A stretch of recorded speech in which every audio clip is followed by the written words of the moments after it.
د لوی او بښونکي خدای په نامه سلام درنو لیدونکو او اوریدونکو. خدای دې وکړي چې د صحت جامې مو پر تن وي.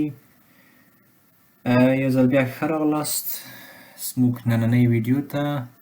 هیله ده چې له نننۍ ویډیو څخه یو څه زده کړئ او هیله ده دغه ویډیو له خپلو ملګرو او انډیوالانو سره شریکه کړئ تر څو هغوی هم وکولی شي خپل ورځني مشکلات پرې حل کړي. پس ځو او په ګډه سره ګورو چې نننۍ ویډیو مو د څه شي په اړه ده.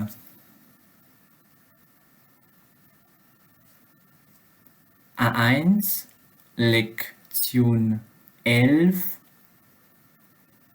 Possessivpronomen und wichtige W-Wörter. Possessivpronomen und wichtige W-Wörter. ملکي ضمیرونه او اړین W لغات. اړین W لغات څه ته ویل کېږي؟ په انګلیسي ژبه کې موږ WH کویشن لرو چې په هغه باندې یوه جمله جوړوو او جمله هم سره رقم ته پوښتنیزه جمله ده، یعنې سوالت ترې جوړېږي د هغو WH کویشن نه. هغه WH کویشن په آلماني کې څه ورته ویل کېږي؟ W-Wörter یا هم W-Fragen.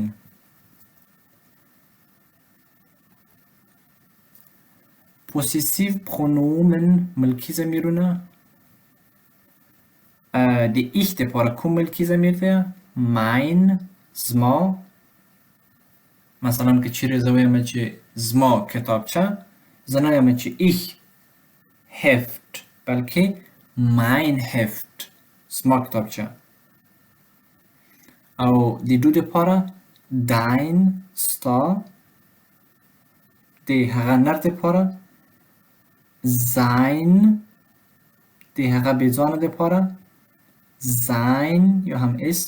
او د زی د هغه ښځینه دپاره چیرې ځي؟ ihr. دا هم په مفرد حالت کې. اوس یې رسو جمع حالت ته. د wir دپاره unser، زموږ. د ihr دپاره euer، ستاسې. د زی دپاره ihr یا هم د هغوی. او بل زی چې د احترام دپاره استفاده کېږي ستاسې، د دو دپاره هم ihr. البته دلته یې آی چې دی یا هم ای غټ نوشته شوی دی. البته هیره دې نه وي چې موږ درې آرتیکله لرل der، das او دی. یو شی باید په یاد کې وساتئ چې هر کله چې موږ هغه نومونه چې آرتیکل یې der یا das دی د هغه دپاره که موږ آرتیکل ملکي ضمیر استفاده کړو، مثلا زما کتابچه mein heft، د کتابچې آرتیکل څه شو؟ das. نو دلته خپله ملکي ضمیر خپله نوشته شو، یعنې کوم توپیر پکې رانغلو. او که چیرې مثلا یو بله بېلګه د der دپاره ویمه Stuhl، څوکۍ. مثلا sein Stuhl، د هغه څوکۍ، د هغه نر مثلا. او که چیرته دلته زه ویمه چې زما بکس meine Tasche، دلته یوه ای په آخر د ملکي ضمیر کې اضافه شوه. نو له دې څخه دا نتیجه اخیستلی شو چې هر کله چې موږ der او das نومونه د نومونو دپاره ملکي ضمیر استفاده کړو، ملکي ضمیر په خپل حالت نوشته کېږي. او که چیرې بیا د موږ د نومونو آرتیکل دی وي، نو په دې حالت کې بیا د ملکي ضمیر په پای کې چې لیکو؟ یوه ای لیکو. او بل دا چې د جمع په حالت کې د ihr دپاره ستاسې euer دی، دو ځای تبدیلیږي د آخر د دوو حروفو د ar ځای تبدیلیږي، یعنې r د ای په ځای رسي، ای د اخ په ځای. euer څه رقم کېږي؟ eure. دا و زموږ ملکي ضمیرونه. اوس ځو اړین W لغاتو ته. لومړنی اړین W لغات هم څه دی؟ wie، څه یا هم څه ډول. wie heißen Sie، ستاسې نوم څه دی؟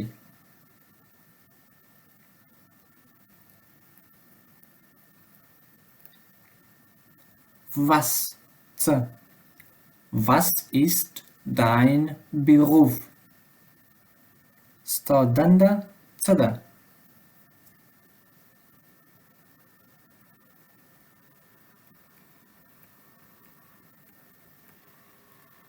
wann څه وخت؟ wann gehst du zur Schule؟ ته څه وخت ښوونځي ته ځې؟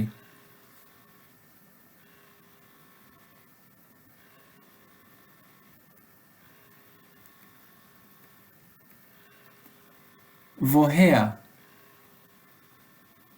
د اهلیت لپاره استفاده کیږي د کوم ځای څخه او فقط په یوه حالت کې استفاده کیږي چې د یو نفر لپاره مثلا د هغوی د هیواد یا د هغوی د مملکت لپاره استفاده کړو یوه استفاده لري woher kommt ihr تاسې د کوم ځای څخه یاست؟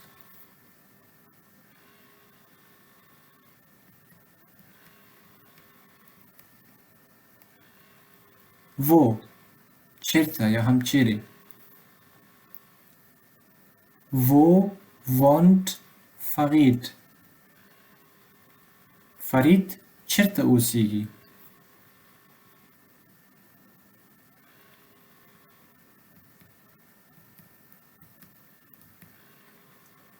wohin کوم ځای ته یا هم چیرته wohin gehst du ته کوم ځای ته ځې؟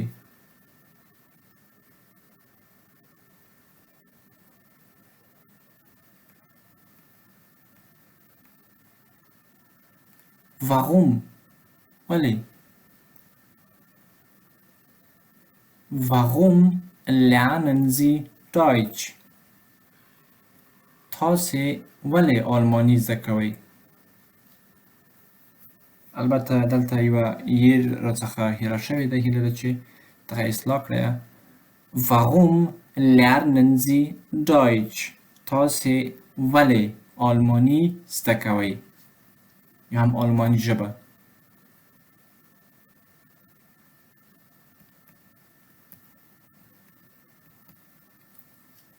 wie viel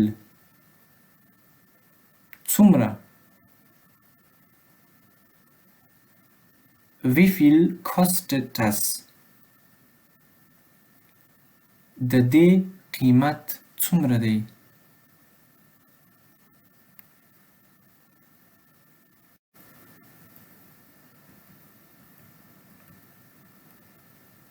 wer څوک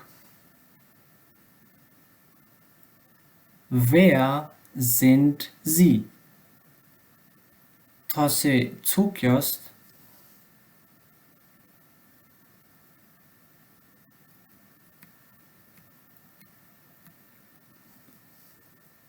wie lange څومره وخت یا هم څومره موده wie lange arbeitest du hier ته دلته څومره وخت کار کوې یا هم ته دلته څومره وخت کیږي چې کار کوې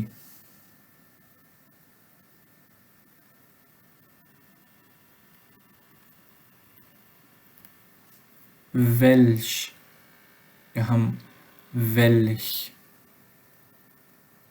کوم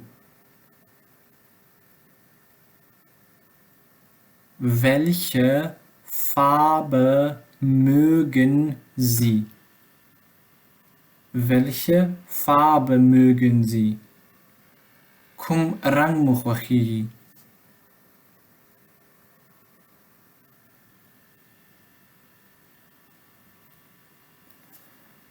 دا و زموږ نننی ویډیو هیله ده چې له ملکي ضمیرونو څخه او هم له W اړینو لغاتو څخه یا هم کلمو څخه مې یو څه زده کړي وي د نورو ویډیوګانو د کتلو لیدلو لپاره هیله ده چې زموږ چینل در سره سبسکرایب کړئ او ویډیوګانو مو در سره لایک یا هم خوښې کړئ او که چیرې زموږ له چینل سره نوي یاست هیله ده چې چینل مو در سره سبسکرایب کړئ او ویډیوګانو مو له خپلو ملګرو او انډیوالانو سره شریکې کړئ.